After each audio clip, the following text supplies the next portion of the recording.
I want to say, man, welcome. Thank you for coming on the show today. Mm, And, for everyone out there listening, I'm going to tell you how close me and Michael are right now. He's in Fort Collins on the Lovers, so we're maybe about 10 miles away from each other, yeah, 22 at the most. And so that's funny. he blessed us today to come on the show, tell his story. And so with that being said, I'm going to hand it over to you, Michael. Tell the audience about who Michael is. Oh, Michael he's this great guy. You're all going to love him. But he wasn't always that way. Oh my God. I was this like scared kid, right? And not just as a kid, but for most of my life, but I didn't know it. And it took this really sentinel event for myself over 4.5 years ago to kind of crack me open, right? And tear me open is probably more accurate at the time. And this was through the loss of my brother, my older brother. And he was this quirky, fantastic, super beautiful, loving guy. And this briefly decimated me, but it gave me the most powerful gift. That was so amazing that I was able to actually grieve. And it wasn't just him I ended up grieving. I went through this period of where I was able to open up and let go of so many amazing things that I packed down, stuffed down, expectations put on me, blah, blah, blah. All these things from my entire life, I was able to start to let some of this stuff go. It was fantastic. And it opened me up to this whole other way. I realized I don't want to be this angry, scared, reactive, just pissed off person anymore. I want to help other people see that, hey, they can start to get through some of this stuff too. And I started to notice things about, I have this fantastic dog. And then all these things popped back into my head about the dogs in my life and what they actually did for me. And I was like, oh my God, why didn't I realize that? Why didn't I recognize that? So now what I do is I help others start to get to a better place and create an exceptional life for themselves using their dogs. I even wrote a book about it. Okay. So, okay. Dogs and Men, right? Dogs and Men is that's the name of my business, my site. The book is called Let Your Dog Lead. Because we always want to be in control. And the whole premise behind this book, it's an invitation to start to change your perspective, even on just the smallest things, and realize that your dog's trying to show you something else. They're trying to show you that you're loved. But the big one is that you're enough. We have all these things laid on us, even by ourselves, but we don't remember that we're enough as we are. And it was kind of my journey of starting to peel all this stuff back and remember who I really was. Yeah. And see, I can relate to that so much because when I was younger, I had dogs. My dogs always helped me get through everything, Yeah, right. They were always there. Like every time I turned around, they knew when I was down. They knew, when I was excited because they were as excited with me. They were just, I could trust them. And I think that was the biggest thing, is that I could always trust them to be there when no one else was. Because like yourself, as I got older, I experienced my set of losses as well. And I didn't have a dog at the moment. So my aunt, when my son passed away, her first question to me was, do you have a dog? Now, I haven't been home in over 30 years, right? So, and I'm originally from Virginia and moved to Colorado in 1992. And I've been here ever since then. I've been in Loveland for 13 years now. Because my son would have been 13 this year. So 13 all going on almost 14 years. And when she said that, I went, no. And I became real sad. And I used to watch. I go play with other people's dogs now. But it was, when she said that, just like yourself, I started peeling back those layers of those memories and those times when the dogs were there to help comfort me. And, was at many points in my life a guiding point. They knew, hey, we're going to keep you over here, so kind of follow us, and everything. And they became my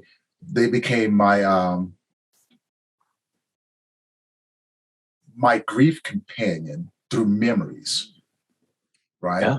because as a man, nowadays, just like yourself, I haven't gotten into the animal aspect, but I recommend people to equine therapy and to the SPCA to go adopt a dog and things like that. And the only reason why I can't have one now is because where I'm staying, I'm not allowed to have a dog. But I often, because I understand the magical capabilities of what an animal can have on an individual going through traumatic experiences, right? And talking from my own lived experiences, how important it is for us to have some sort of connectivity when we feel that we don't have it. Yeah, for the most part, right? Absolutely. Well, it's fantastic. I mean, you brought up your own experiences already around how the dogs help you. And we're different, right? We're wired different than women. We're raised different than women. We don't know that it's okay to share and express and do all these things. Actually, most of the time we're told the opposite. Yes. And I've witnessed so many, powerful men. They go home and they just turn into this little, babbling cutesy tootsie, boop boop poochie coochie coochie with this little dog. Yeah. They would never let anybody see that, right? And it's just amazing that the dogs can totally disarm a guy. And they can be vulnerable and allow themselves just to be, because they know their dog's not going to judge them, doesn't care what they're wearing, if they're cruising around their tidy whities, what kind of car they drive. No, none of that. None of that matters to your dog. That's fantastic. We have this incredible resource that we don't really fully utilize. That's very true. And I think is so underrated. But those of, it depends on who you talk to, and from the way that I see it, just like yourself, they're very, very underrated and the benefits of having them around as companions. I mean, if we can use them as, support dogs or support animals, depending on what your preference is. I know some people love birds. I know some people love snakes, right? I'm not doing snakes though. Always,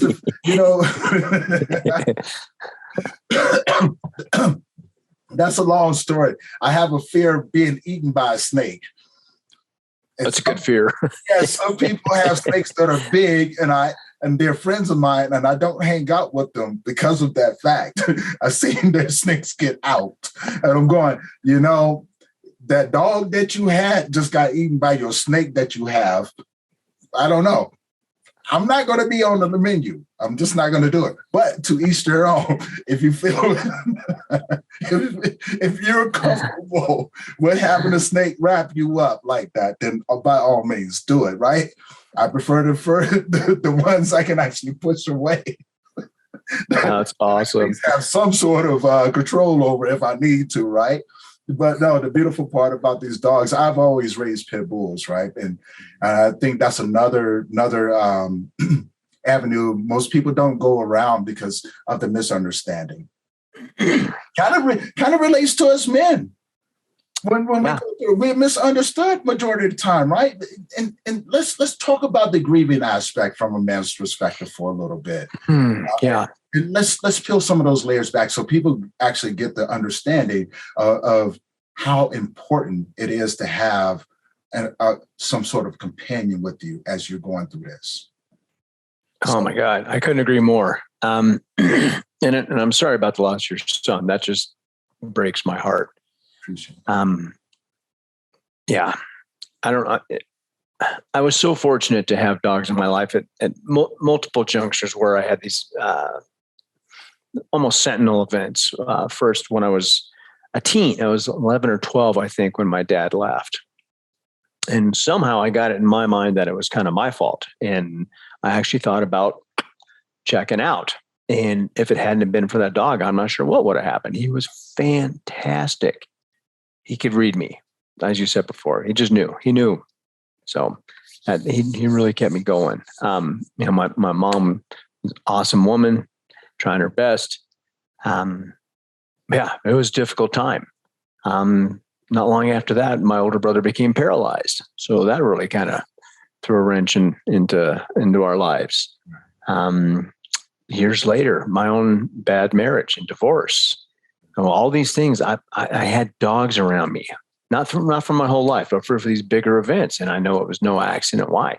I didn't have healthy coping mechanisms or skills to take care of myself, but I had these amazing animals to help get me through. They could just be there, and each dog was different personality. And I can look back now and realize that they came to me and brought what they brought because of what I was needing at the time. I mean, it's just amazing. Absolutely fantastic. So it's so important to have someone. This is for all you guys out there, even if you don't have a dog, if you've got a trusted friend, someone you can just tell a little bit to, you don't have to spill everything, but if you can share one little thing, you would not believe what that's going to do for you. You're going to see that you're safe. You're not judged. You're loved. So this is what my dogs gave me. And see, that's the one thing that kept me going was the memory of that feeling. Mm-hmm. And I think it's a blessing when people can find that with their animals or with someone else, and mm-hmm. I didn't have anyone else to guide me. So I had to figure those things out alone, at least where I thought that I was alone, right? And when we talk about men and grief, we talked about this before, man. It's hard to get men to talk because of what we've been taught.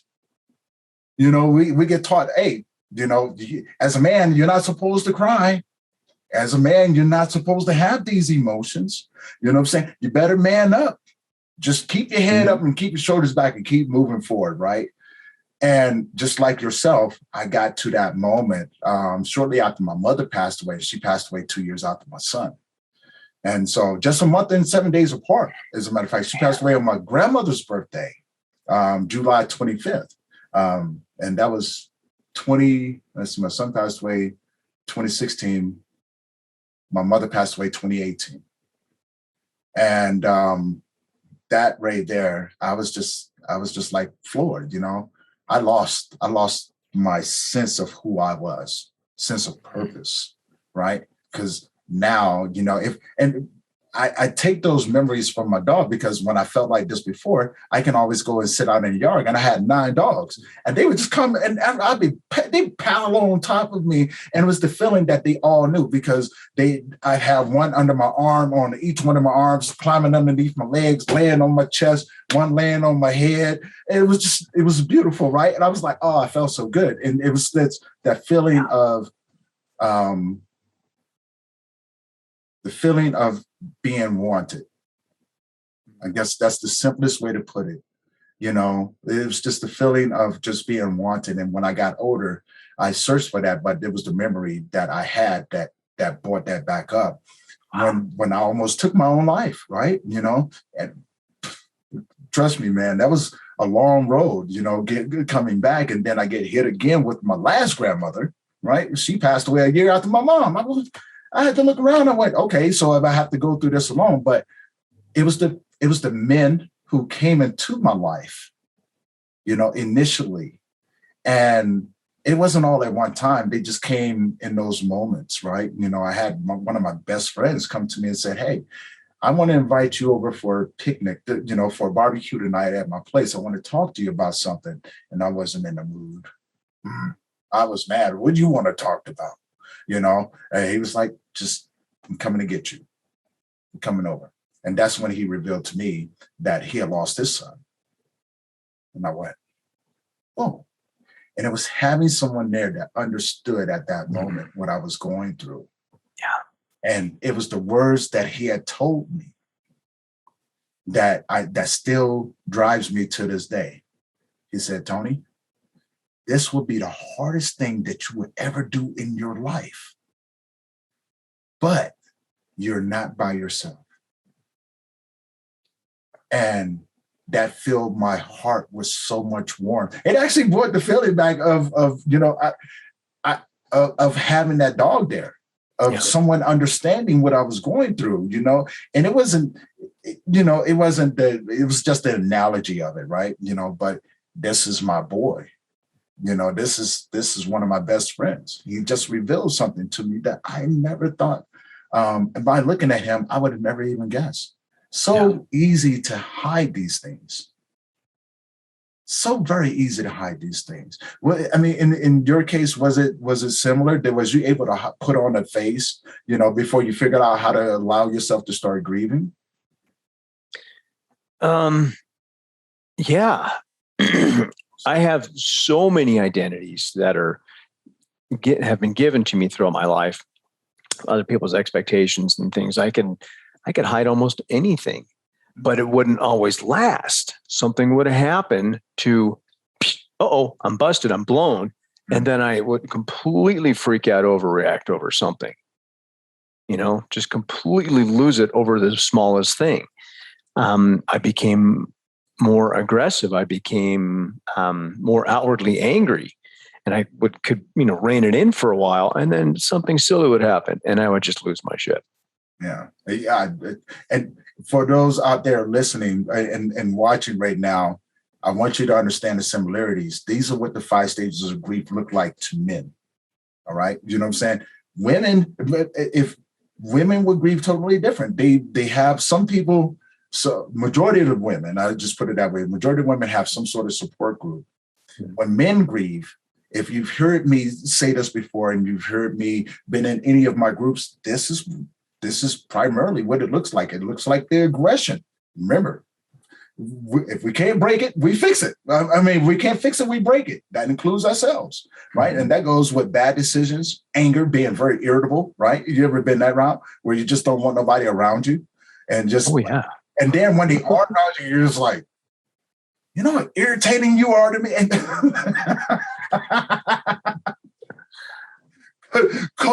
it's just across the board. And I laugh about it now, right? Because it is funny. But when you look at it in a grievance perception, this is where that misunderstanding comes from. What women see and what most people see about men handling grief, they don't understand that this is what our grief looks like. Yeah. Right? And it's like they look at us and go, you need help. And they don't know how correct they truly are. And as men, I know it's hard for me. It was very hard for me to admit that I needed help. Right? Because if not, after my last suicide attempt, I knew how close I was to actually doing it. If I had not taken and had that aha moment, that light bulb go off in that moment, I wouldn't be sitting here right now. I wouldn't be having this conversation with Michael. I wouldn't be doing the things that I'm doing right now. I just wouldn't. They would have found my car 3 months later because I had planned it out. I knew how long it would take. I knew the general area, the demographic, and the animals that roamed around there, right? Most of them were scavengers. You're not going to pass up a free meal. Easily disposed of. At least that's my thought pattern, right? But I mean, how far down the rabbit hole do you go when you're planning out your suicide, right? And I'm in a process now of purchasing a dog, just for that. And it's just funny. I'm talking to you. I'm going, yeah. I have to look at the universe and go, you know what? That's just funny. Mm-hmm. That is just funny because I was just thinking about that and thinking about, I was talking to a friend of mine yesterday. I was saying, man, I would love to have another dog. And here I am talking to you. And the thought is just there. Now I'm just going, more than likely I'm going to do it, even though I'm not supposed to. We ain't look. We gonna keep it. We gonna keep it down until the dog gets. I can't hear you. We're gonna do. So some of your experiences, coming to the moment of losing your brother, and then getting to the moment of actually allowing yourself permission to grieve, so to speak. How did all of that transpire? What was some of the things that went through your mind, some of the things that you experienced as you walked that journey? Oh man, what a great question. So initially there was such power in the moment. Because I was there when he passed, right? We took him off life support. Okay. And I got home. This was Longmont, and I was living in the Springs at the time. Okay. So for those who don't know, it's about an hour and a half, 2-hour drive. So I'd gone back home, and my wonderful little dog is there, and I just looked at him, and he just laid down and looked at me and put his chin down, and he's like, "All right, go ahead." And it was like I didn't realize I could give myself permission. Mm-hmm. To be upset, to cry, to be angry. I mean, all these things that we're told, be nice, blah, blah, blah, blah. We can give ourselves that permission, but we don't realize that. And he's like, "All right, you're free to go, Go right ahead. And I cried like I had never cried in my life. I was writhing in pain.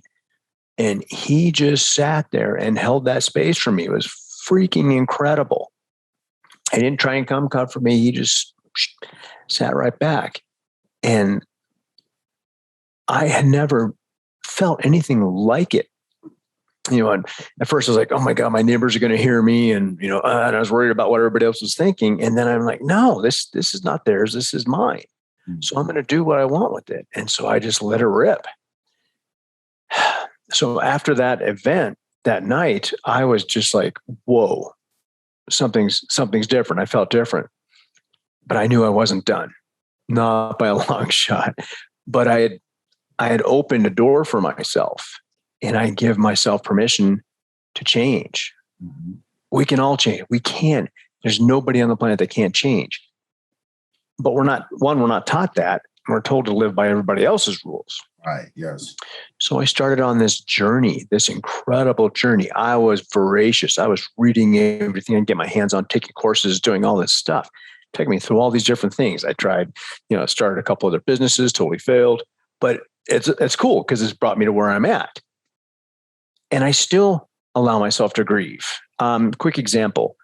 I've had this tenuous relationship with my dad. Obviously, he left when I was 12. Since I was even small, right? 4 or 5 years old, because of things that happened in his life. And I've been chasing him in that relationship this whole time. I'm 53 now. And something happened recently. And I went, oh, okay. I guess I'm done. I'm going to finally let him go. But I had to grieve, 40-something years of chasing him down and the loss of all that effort and what I had hoped to gain from that. So I had to grieve that too. It was fascinating, but I allowed myself to feel it, and it sucked and it hurt, but I allowed it. And now I don't want to hang out with him, right? If I don't see him again, I'm good with it, but I can still be compassionate for him. And that's something else that I've gained, is that I don't have to, like somebody, but I can still show them compassion. Now, do you find that, since you embarked on that road, the people changed? The people that you attract into your community now, right? Because we talk about this a lot. And I talk about this with women. I talk about this with other race, groups and things like that. And I find that it's a similar thing. Like whatever your target audience is, are the ones that you attract, and you tend to attract them before or during the process, right? Like you help people with dogs and animals. Excuse me. Colorado's so dry. It is very, very dry up here. But I had mine. I drank it. So we're not going to talk about that part. But I was really thirsty. I started drinking, and I got on. I'm looking down at it now, and it's empty. So I'm like, all right, well, this is where I'm at. But did that community change from before? Well, yeah. Yeah. Okay. Yeah. How did it change? Well, it's because I changed, and. The universe is a funny place. You will attract what you're putting out there. So it's really interesting. When I was younger, I had all these friends like from high school and guys I'd known for a long time. And then as I started to change my life, those relationships, most of them just kind of went along the wayside. And then even more recently, in the last, 4.5 years since I started this journey, different types of people are coming into my life now. I'm meeting some freaking amazing people. Like, whoa, I didn't even know this was a thing. I didn't know this was possible. Wow. So I had to be willing, though, right, to change and realize that if I change, this relationship over here is going to change. Mm-hmm. Might be for the better, might not. So in that way, I've lost a lot of people out of my life. But what's happening is I'm attracting other people who are not expecting anything from me, don't want anything from me, are there just to support and be helpful. It's just been fantastic. I wrote about that in my book. So you want change, do you? And how, when you change, you may lose that romantic relationship. You could lose a buddy. It's just a reality. I'm not sugarcoating anything. But if you're willing to change to better yourself, other people are going to want to be around you. Like, oh, I want what that guy's got. God, he used to be all bitter and grumpy. Now he's freaking happy. What the heck? Well, what meds is he on? You know what I mean? And that's how I want to live. I'm not perfect. I still got my stuff. I'm still working on my own things. I've got a coach. I've got a mentor. I got people that help me, but I'm willing to ask for help now. I wasn't willing to ask for help back then. I even had it thrown at me. And I'm like, no, I got this. Me, Mike. I love that. Yeah. It doesn't work, guys. I thought I was an alpha male. I was willing to throw it. I'm a little guy, but I was willing to throw down just to prove myself. And I ended up, getting my ass kicked a few times. Oh, yeah. But I was willing to throw in there. And I don't need that crap anymore. Yeah. And alpha has been totally misconstrued. Anybody who knows anything about wolves knows that the alpha is not the biggest, fastest, badass, beating everybody up. It's just the wolf with the strongest presence and knows how to lead and can let the other pack members do their things. He understands the hierarchy, of the pack life, right? And just like you said, most people, they do have a misunderstanding of what the alpha really truly is. Alpha leads from the back, not from the front. Alpha does that because it's his job to watch over his pack, to make sure that they have everything that they need, and has their place. The wolves that are up there and everything, the ones that's in the front is the one that's pretty much, he's the bodyguard. That's not that. He's just the one that's going, hey, you have to get to me in order to get to them. And if you can get to me, then you have to deal with the one in the back. So and everyone knows to protect the women and the cubs. Beautiful analogy when you look at it that way, right? Mm-hmm. And when you think about it in the sense of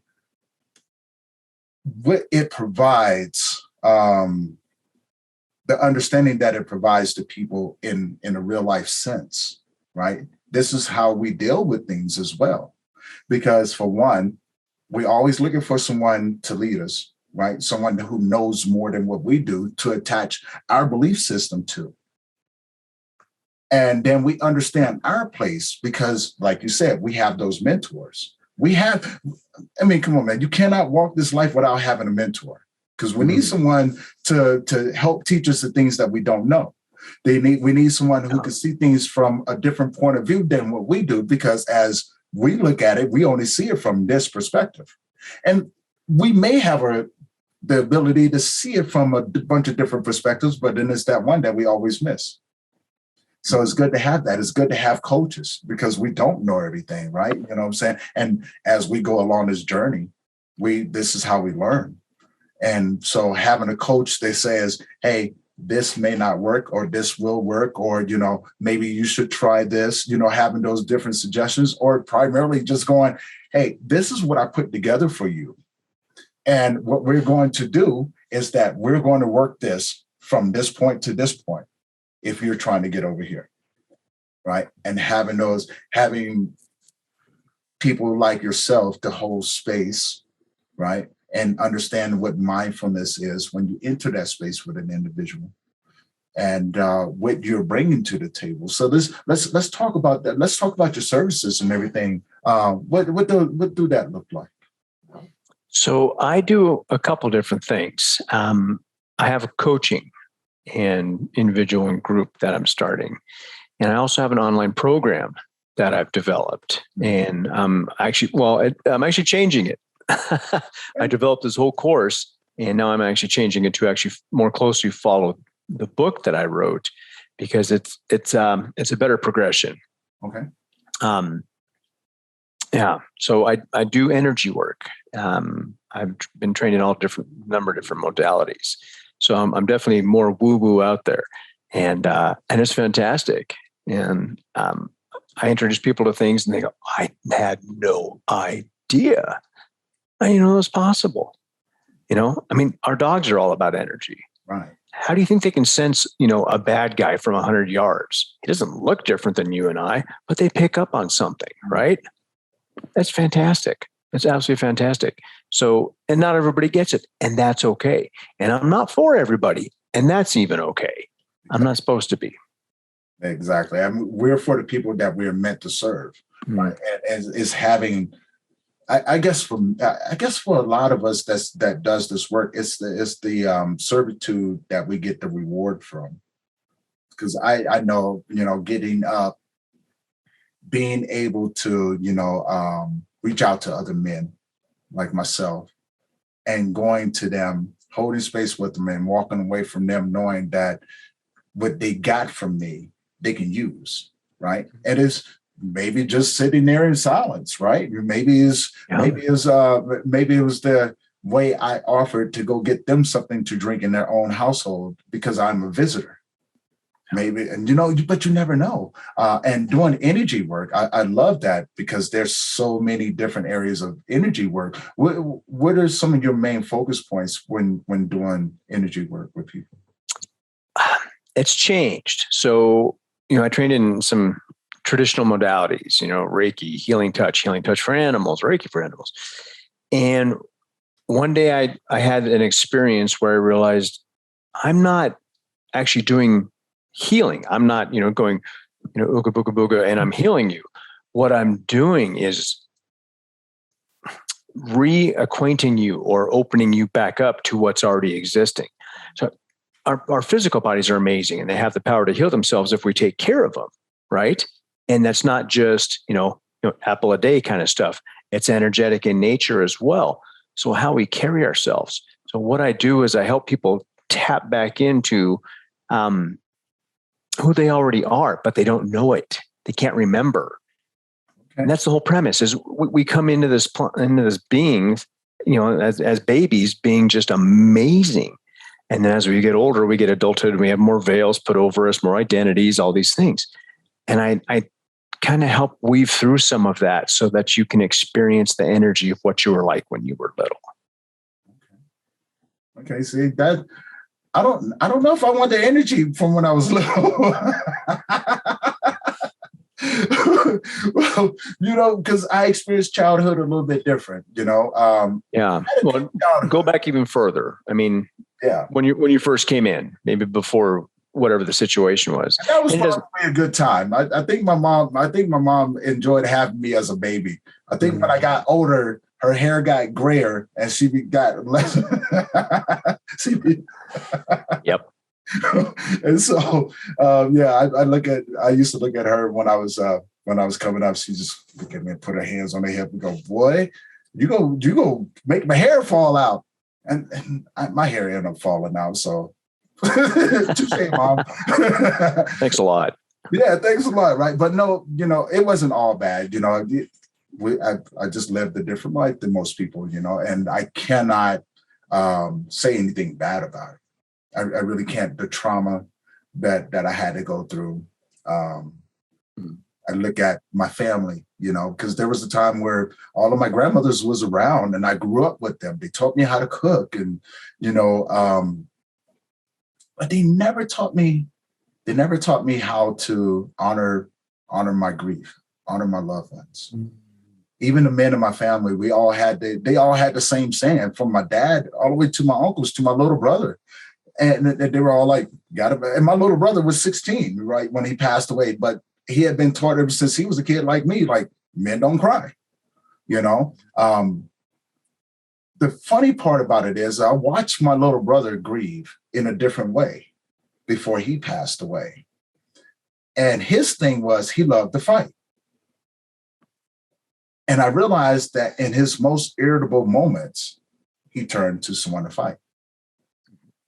Aggressiveness, right? And I heard you mention that earlier, and I take those childhood memories of when I was there, when I was 16 and things like that. And I realized I did the same thing. Is this a common thing with men across the board from the time that we're little to, till we get older? I think it's more common than we realize. And I think a lot of people don't want to talk about it. Yeah. They just brush it off, and it's not okay. It's this, I'm really hurting, so I'm going to go hurt somebody else or something else. That's not okay. But we're not taught how to just even talk about it or even express. You don't have to go into this huge diatribe about something, but even just to, in front of somebody else, go, I'm fucking pissed about this, and this is why, and it hurts my feelings, and I wish that, we're not taught to use that kind of verbiage. We just go, fuck that guy. Well, that's not enough. That's not enough. It's not enough. So, any kind of vulnerability is seen as it's a detriment, right? It's going to open you up to being unsafe. Well, it's actually the opposite. That's what I've come to learn. Me too. I can share something about myself, like the fact that I got arrested a couple of times for doing stupid stuff. I was an alcoholic, and I contributed a lot to not having a great life earlier on. But I don't care who knows it. I don't care if anybody knows what. No. And I've done dumber stuff. It's okay. Well, ask me. We'll talk about it, because it's not important. None of that stuff matters. I can tell you anything, and I'm still here. I'm still sitting right here today, smile on my face, talking to my friend Tony. There we go. And I'm right there with you. And I'm very transparent about mine. So if I ever say something, you'd be like, hey, let's talk about that for a minute. I mean, yeah. I'm always open, because I have nothing to hide, right? And the more you know about me, the more you feel comfortable with talking with me. And I can't not tell someone else, hey, man, your story can be someone else's survival guide if I'm not willing to show that same sort of transparency, and when doing grief work now with men, that's what it's always been about. Because most men, we all know this. You can look at everyone in the room. You can go to a group all you want. Doesn't mean that you're going to open up your mouth, right? So what I did is that when COVID hit, we took all our groups virtual. Was able to reach a lot more people that you would never even expect, right? So when I started this, it was like, how do I take the approach to get men to come to the group and talk? It took me a year to figure that out. So every week, every Saturday for a year, I sat on a virtual group platform on Zoom, and no one showed up. Then I went, you know what? There has to be a different approach to this. And I realized who I was talking to, my target audience. If I'm talking to men, I have to talk to them like men. And like you said, it was like, hey, look, I know that you know what I'm going through. Just like I know what you're going through. Not from, a personal experience, because I'd never be able to understand from your perspective, but from a relatable perspective. This shit fucking sucks. Yeah. Right? You know what I'm saying? And guess what? You're not the only. This shit fucking sucks. Yes, I've lost this. I've been molested when I was 6. I was homeless 14 times. I've been there, done that, went to prison, did a whole lot of stupid shit, had to go through all of this, and I'm by myself. This shit fucking sucks. And yes, it hurts. And guess what? I'm okay with this. More men started coming back and went, I saw your video. Is it true that you went through this? I'm like, yeah. It's like, well, I went through this too. I'm like, really? Let's sit down and talk about this, man, because I don't know about you, but I'm tired of feeling like I can't talk to anyone. And that's how I built my groups. It was being profound and open with it, and finally going, okay, I'm gonna have to approach this from a more manly perspective. Have you ever had to readjust the way that you do things just to get your point across to people? Or Oh, absolutely. Yeah, I thought I was, I knew I wasn't the only one. I just wanted to know that I was on the right track here. Like, yeah. Yeah. But I think luckily there's been a tiny shift. And I think there's more guys out there that go, I don't want to be like this anymore. I want to feel I don't want to be so fucking angry all the time. I look at my neighbor and he's always doing his mowing his lawn and I want to choke the shit out of him because it's getting so close to 7. You know what I mean? It's like there's all this stuff that comes up and it has no business being there, but it hasn't been released before. So it's just bubbling under the surface. There's a guy I'm working with and he's a retired special forces operator and he went through something recently and I actually, proud as hell, had the opportunity to just hold him as he cried. It was freaking amazing. I mean, this guy could kill me with his pinky, right? Yeah. And it had the most powerful, beautiful moment. And I don't have words. Right there, that sent chills up and down my body because I know what those moments feel like.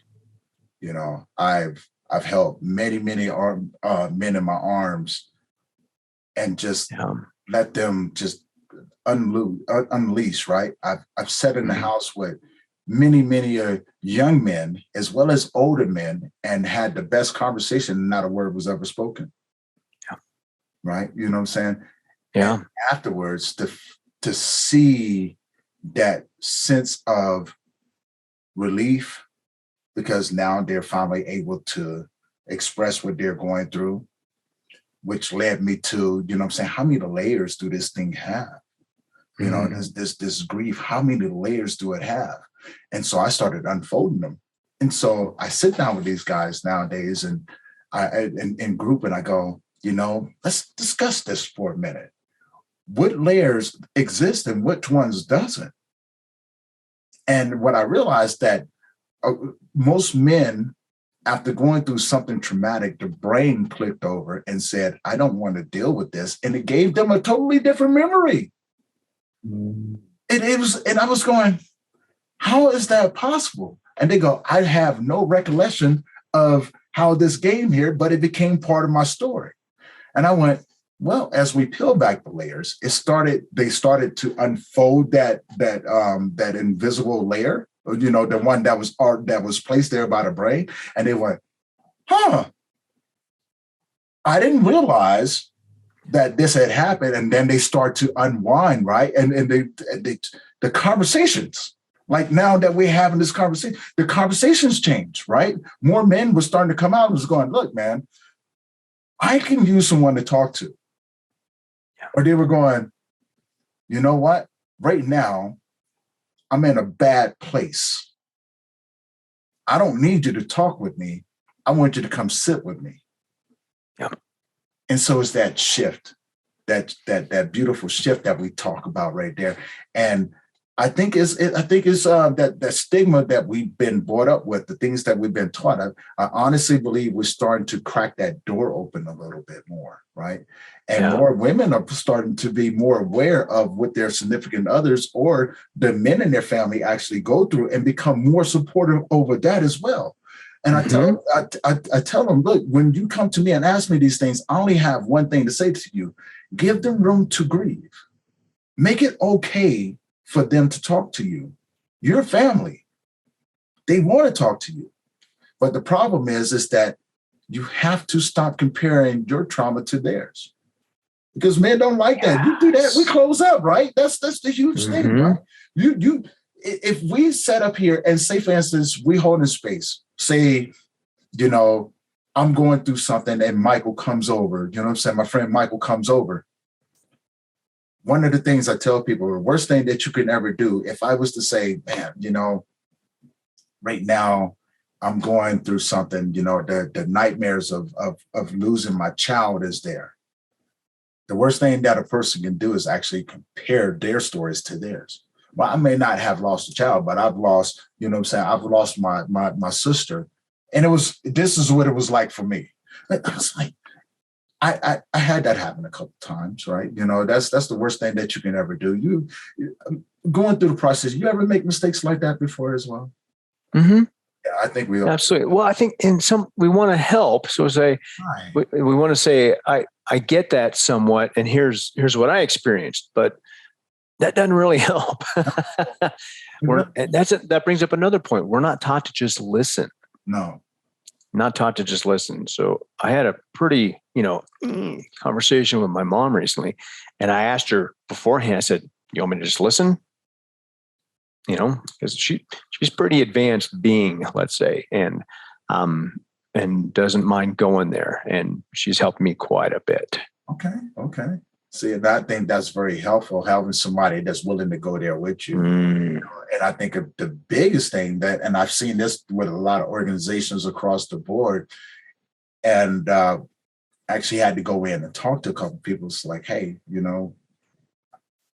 just being an observer, and this coming from making my own mistakes as well, when you're doing this, maybe this should be like an option of an approach that you would take to this, right? And they've had to look at it and turn back around and go, what do you mean? I go, well, the situation that you just went into, you went in not understanding. And having someone to take you there is going to help develop that understanding and to go, well, simplify it. I said, your job is to meet them where they are, not to ask them to come to where you are to make it easier for you. And so when I said that, they went, well, I didn't know I was doing that. I said, that's exactly what you did. Whenever you're dealing with anyone that's going through trauma, a traumatic experience, you have to remember a few things, a few key points. One, they're not in the moment with you right now. That experience took them somewhere else.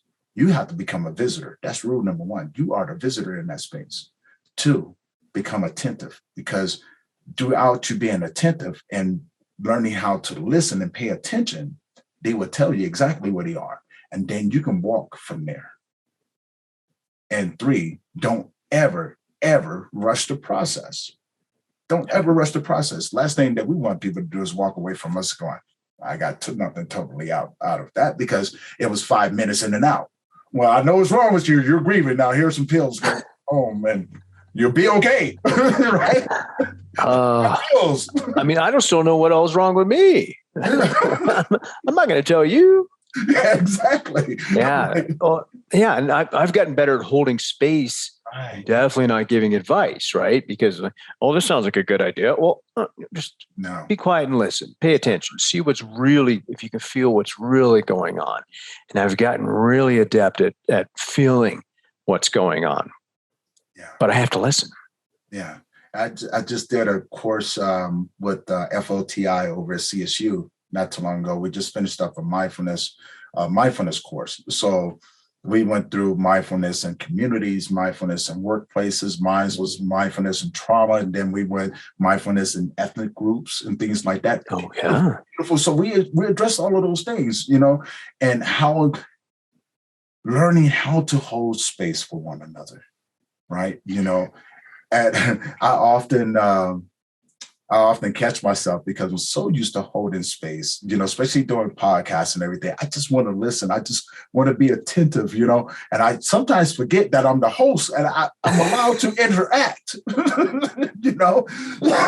it's just like, I just want to be there to listen. That's all I want to do. I just want to hold space and learn and, just be there with you in those moments as you walk me through that process. And, I had a lady on not too long ago. She goes, you can talk whenever you want to. I was like, I'm so sorry. And I did that in class too. And they was like, Tony, what do you think about this? I was like, you guys have to forgive me. In this moment, I'm listening to everyone here. Like, I just want to visit with you. I want to understand what you got out of this. You know what I'm saying? I want to listen to what you can take with you and how you plan to implement it. I just want to visit. They was like, yeah, but you're the facilitator. I said, oh, okay, well, I guess I could visit another time. So I'm so guilty of that because I enjoy, now that I understand a lot more, what it truly means to hold space, right? And I go, I love that feeling. Mm-hmm. I love the feeling of going to someone and being in that moment with them. Because it's a reminder of me from when I was a kid, right? And I didn't have anyone to protect me, and I had to deal with these things alone. And most people I tried to tell never believed me anyway. I mean, who's going to believe a 6-year-old when you tell them that their neighbors molesting them? Yeah. Right? And you trying to tell the men in your family? I mean, I grew up in the 70s. They were like, yeah, that didn't happen. You man up and going about to. I was like, okay, so I'm gonna have to protect myself. So I became the person holding space for the younger child in me, right? And allowing the child to grieve. And I think that was the connection for me. Everyone's different. But for me, that was my connection, was connecting to the young child in me that had to grow up surviving and learning how to protect myself. And then being the man that I am now, right? And it took me a long time to get here, having to go back to that little child and said, hey, look, man, I'm here now. Yeah. I'm here now. And having that inner child begin to unwind, then the teenager that I was, the 20-year-old that I was, the 30-year-old that I was, and then the 40-year-old that I was, right? And I realized the different stages of unwinding and just going, man, I'm truly fucked up. Yeah. But I told myself, I said, I am truly fucked up. But then the older man says, no, you're perfect. You have to learn how to heal. And I went, heal? Yeah. And so it was a couple of words that I changed, brokenness to heal. So I stopped telling people I come from a broken household. My heart is broken. I am broken. I came from a hurt household, which allowed me the avenue to start healing or search those avenues, right? And I came from, I had a hurt heart, which allowed me room to open up for more love, but also allowed my heart to heal from those things. And, to actually look at myself and say, dude, you're not broken. Because I realized that when I called myself broken, I searched for things to hurt myself. See, before I committed suicide, I said, I'm a broken individual. After the attempted suicide, I said, I'm a hurt man. And I started looking at things to grab onto to help me heal. So it was those little tools that I learned along the way, understanding that brokenness does not describe a person, it describes things. You know what I'm saying? Exactly. That Tony, I got to jump in real quick. That is so freaking powerful. So words are so powerful, and our brain doesn't know the difference of whether someone else is saying it to us or we're saying it to ourselves. And if we describe ourselves as broken, then we're a busted Buick that goes on the scrap heap, right? We have to be fixed. There's nothing to fix, but we can change. We're malleable. We can move. We can shift, but we're just not taught this stuff. So if someone can understand today, whoever's listening to this, that you're perfect just as you are, and you're exactly where you're supposed to be in this moment, right? Everybody's got a history. I can't compare mine with yours. I don't want to. I'm trying to get my own figured out, but I'm not broken. I'm healing. And I want to show other people that they can do it too. Yeah. I mean, and there's no, finish line. There's no end of the race that we're all going to get to. It's a process, but I want to live happier, and I want to be able to be a guide for other people, because other people have done that for me. And now I see, oh my gosh, coming from this place of service, I want to be able to show people how to help themselves. Nobody's broken. Right. There's nothing to fix. Now let's talk about animal therapy. You've been doing it now for over 4 years, correct? Off and on. Yeah. I've tried some other avenues that didn't work out so well. now, when people come to you, do you yourself provide the dogs, or, Is there like a facility come in, or do they bring the dogs with them and you show them how to interact? Yeah, no, this is about folks who already have a dog. These guys have dogs, and these are their dogs that they already have like a relationship, an established bond with. That's kind of a big point. The work that I lead into it's definitely not fun at times and not easy. So, but there's something very powerful, about having that tight bond with this other being. Now, leading, now when they come, are you teaching the dog how to interact with the person, or teaching how the person to let go and allow the dog to interact with them? I guess that's be a good question to ask. Yeah, well, no, it's a great question. So there's obviously some angry fellows out there who have dogs with behavioral problems, right? And well, golly, isn't it funny that some of this stuff is actually tied together? So I don't work so much directly on how you change your dog, but how you can see a change in your dog by changing your own behavior. And that opens up another level of, whoa, there's a whole other level of interconnectedness, and we're just not really aware of it. We're not exposed to it. So in that small shift of man changing a behavior, it starts with a belief and then changing the behavior, seeing how the relationship with the dog changes, and something might be just like, oh, wow, that was nice, and it's a small thing that becomes a big thing. Right. And I'm listening to it. I'm listening to the energy work go through there, right? Because I can hear how, what I'm saying, it makes sense to me. And I can hear how you're like, hey, if you change this about you, the dog would change, or the animal that you're interacting with would change. And I've heard so many people come back from after doing equine therapy as well, where I think there's a place in Wellington, if I'm not mistaken. There's a place in Wellington.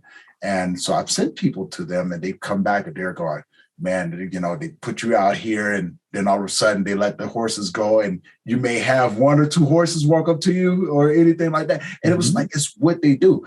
And I believe the personality, right? The personality of that animal is attracted to what you're going through in that moment. And that makes perfect sense to me.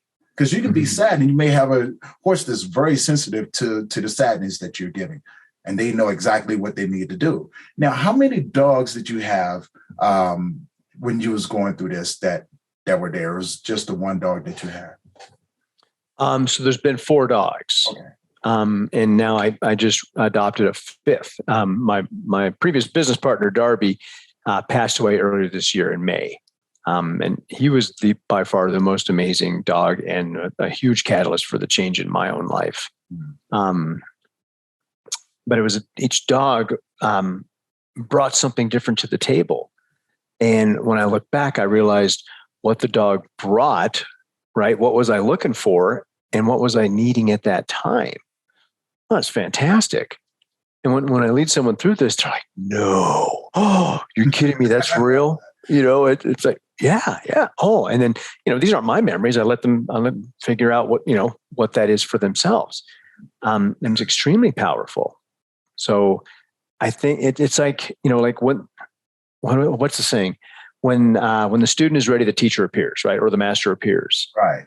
And hell, it's true, right? And it may not be the master we're seeking, but it's maybe the master we need to help us get over whatever it is in our lives at that time.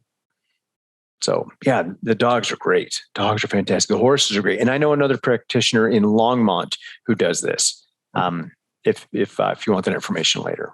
Yeah, because I'm all about connecting resources to those communities that don't know, or either they don't know or they don't have access to them. Right. And I've been since I started Memories of Us, the nonprofit. It was like, man, how many different areas can I dig into? So it became my mission. I was like, I want to become the center point. I want to be able to connect these communities with these resources, no matter where they are, because we went international this year, right? And I was going, man, we got partners in South Africa, We got partners in the UK. We got partners in Brazil, Australia, New Zealand, and we're all coming together as this network of grief workers, right? And we have everybody from equine therapists. We have, I'm still trying to figure out what a hypnotherapist is going to come in at, but we have them. But I get it though, you know, and I respect the craft. You know, my friend Jim, he was just telling me, he was like, Tony, he goes, this is what I do. I'm a weird person. And I went, yeah, you know, but you might get kind of weird. Then I have a grief paranormalist. No kidding. I have a grief paranormalist. I love it. He is amazing. Damien, phenomenal. And he's in Michigan, I believe, right now. But you have to take him, you have to approach him with a very, very open mind and let him do his job, right? Because the things that he told me on the show, I was just going, okay, I need to stop talking to you. I just need to stop. And he just kept talking. I said, Damien, well, I have to stop talking to you again. And so afterwards, he's laughing. He goes, was that a little bit? I said, it wasn't that it was a lot. It was that you were dead on with everything that you did. So again, another one of those resources. And he talks to people all the time. Now, whether or not if you're living or not, you know, depending on the conversation. And if you ever met him, you would understand, right? There's so many other people, man, so many people. And I just went, you know what? If we're going to do it, let's do it on a level to where we can make a huge impact in order to normalize these things, especially in a time of COVID, right? And I want to dive into that because I know everything changed during quarantine. How did it affect you in what you were doing? Well, everything is here now in this space, right? For the most part, and it shifted. It wasn't shifted how I thought it was going to shift. I thought it was going to be much more detrimental. And actually, it allows a little bit more freedom. Yes. And you know, people don't have to drive over here to make this deadline. They can do it from work. They can, you know, take their lunch break. They can, you know what I mean? So it's actually really interesting. People have better access here. And I used to fight technology and, you know, social platforms and all that stuff. It's like, but I'm like, oh, this is actually a good resource. So yeah, someone had to go wake me up a little bit. Me too. I did. I fought it tooth and nail, right? I was like, I don't want Facebook. I don't want none of this stuff. So for a very, very long time, no, I was old school. See, in the beginning of quarantine is when everything started we hit a standstill, right? Because I was stubborn. And I was going, I'm still going to do in-person groups. Still going to do it, right? I was resilient about it. I was like, I'm still doing in-person because I love the connection. I understand the importance of being around the next human being and everything. And when it came down to a virtual platform, I didn't know if I can make it work. I really didn't. I didn't know if I can make it work. So it changed it. But then that little glimmer of light at the end of the tunnel got big. Then I realized I'm at the door of the tunnel. What in the world happened? And now COVID. And I went, okay. So I learned everything. And I was talking to a great mentor of mine. And he said, Tony, why are you fighting this? You have the best tool at the palm of your hands. And this is a great time to use it because everyone's at home. Everybody's online. He goes, look at what you have here and then think of the infinite possibilities of how you can use it. And I went, well, it's going to be different. He goes, of course it's going to be different, but you can still create that feel. Yeah. He goes, imagine you being in that space and then imagine what you would want to feel. Now reverse it. Now put it out there.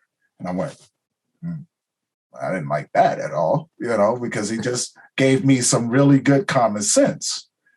And I went, okay, if we can make this virtual platform, and like you said, it was to offer the flexibility right? You know what I'm saying? Especially during lockdown. But it also having access to a virtual platform in the time of COVID, if we look at what COVID did and the doors that it opened up, I think it actually it benefited us a whole lot, because now we have access to people that we never even would have talked to before, right? We have access to people from across the globe. That is, just if they get a link, all you gotta do is press on it and voila, there we are. We're talking.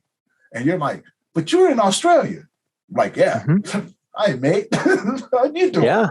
Right? It's beautiful, right? If you know how to use it, but nothing would ever beat the in-person feeling, you know what I'm saying, of being able to offer a hug to someone. Yeah. Time of COVID, because it really did push a lot of people to their limits, especially introverts. Introverts was craving connection with people. And, I'm an introvert, right? And I cannot tell you how good it felt to hug a friend of mine. Yeah. Right? To walk up. And I realized that when my friend grabbed me, she held on longer than I was. And I was like, okay, enough. Enough. And she was like, you got to bring it in. I was like, but that's enough. She was like, you're not going anywhere. So I was there. I was in the moment with her. And when she let go, I looked at her and said, you know what? That was pretty freaking awesome. I appreciate that. And and so now I figured out how to do virtual hugs through Zoom. Don't ask me how it works. I'm not touching that right now. I love that. I love that. So now, how can people get a hold of you and everything? How can they get in contact with you? If people just have a question, they can email me directly. It's michael@dogsandmen.com. They can go to my website, www.dogsandmen.com. My book is available on Amazon. It's called Let Your Dog Lead. Awesome. I'm definitely going to be putting that down below as well. Another book. I'm on Instagram, but I'm not on there a whole lot. I've got an author page on Facebook. It's at Mike Overlie Author. Okay. And check it out. And then ask yourselves, that dog sitting next to you, are they really capable of all this stuff? Just give yourself a, I love that. I definitely love that. Now, if you could say something to anyone out there to give them words of encouragement, what would that be? I am enough. And I know that now. I'm still working on the finer details, but I know that I am enough and I'm worthy. I'm worthy of friendship and love, and I can express myself, and you all are too. You got to put some work in, but you're worth it. Do it.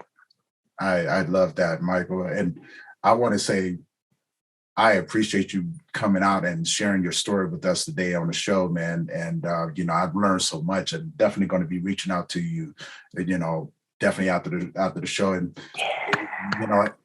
if you're up to it, come. Oh, yeah. I would love to have you come to my group and do some guest speaking for them. You know what I'm saying? Introduce yourself and tell everyone, tell the men in the group what the benefits are of having a pet, and, what you've gotten from it as well. Absolutely. I would love to do that. I'd be honored. Yeah. Also, do you work with like the SPCA or anything like that? Not with SPCA. I'm trying to get some other things established. I know a lot of animal advocacy groups. Okay. And everybody's looking for help right now. So I'm really trying to, so I'm promoting a lot of other people's things, but, there's a couple institutes that are fascinating that are actually growing. One is the Human Animal Bond Research Institute, HABRI, and they're doing some fascinating stuff. They don't go nearly as deep as I think. I'm like, come on, guys, you can do better. But the science is fantastic, and they understand the physical and psychological effects and benefits of having these relationships. I think they're out of Washington, D.C., and then there's another group out of Denver at the University of Denver. Institute for Human Animal Connection, and they're doing some really neat stuff too. And they're actually certifying people to work as animal assisted interventionalists. Really? Oh yeah, and there's a whole other group of people doing things called animal assisted interventions and therapies. And it's amazing. People are starting to realize that even just having an animal in their practice during a therapy session, people just go, yeah, they can just tone down a little bit and have a little better opportunity and chance at opening up. nice. It's amazing. Very, very nice. I'm definitely, and everybody, I hope you guys are listening. So if you're curious about what the benefits of having an animal around you, if you haven't picked it up yet, they're great companions, especially if you're going through something stressful or dealing with a traumatic episode. I mean, they have service animals out here that are just wonderful. And if you are one of those individuals that's struggling right now, looking for some sort of companion, try that, But first, before you decide to go out and make a huge purchase or anything like that, find an animal that works with you, right? And I think that's cool. Keep finding an animal that works with your personality, right? Because go. If you've never had a dog before, go to the dog park and just watch the dogs run around and go, oh, no, I don't want that. That'll really help. But I would drive people towards an animal rescue group or a shelter instead of running out and buying a puppy somewhere. Right. Because there's amazing dogs that are here to teach you amazing lessons, and they're just waiting for you to show up. Man, I want to do that so bad. I really do. And I may get one and just hide it from the landlord. But that's just look, people, don't go out there and do stuff like that. You get yourself in trouble. I have no sense. So don't listen to Tony. Don't listen to me. But with that being said, I hope everybody that's listening today got something out of this. Please reach out to Michael. Go and talk to him about the work that he does. Talk to him about the animals, and find that trauma companion that you need. And I can almost guarantee you're not going to regret that. Who can regret a slobber kiss from a dog? Oh, man, you're not going to believe what they can teach you. Exactly. So many things. And so please, his links will be down below. Is your book on Amazon? Yeah, it's on Amazon and Barnes & Noble. There's a Kindle version too. Okay. So, and his links to that as well, please order that. I know I am, because there's so much more that I enjoy talking to and so much more I got out of this. And I just want to explore those options as well. And then if you do, please click those links down below. And as always, you guys keep your head up and don't, as I always say this, stop trying to fix things that cannot be fixed. You're not broken. You're hurt and need to heal. Take the time, give yourself permission, give yourself grace, and learn how to love yourself through the process. And when you at that moment, find yourself a nice little furry companion to walk with you, because the love that you get is compared to nothing else. And with that being said, thank you for another episode. Until next time, love you. Thank you, Tony.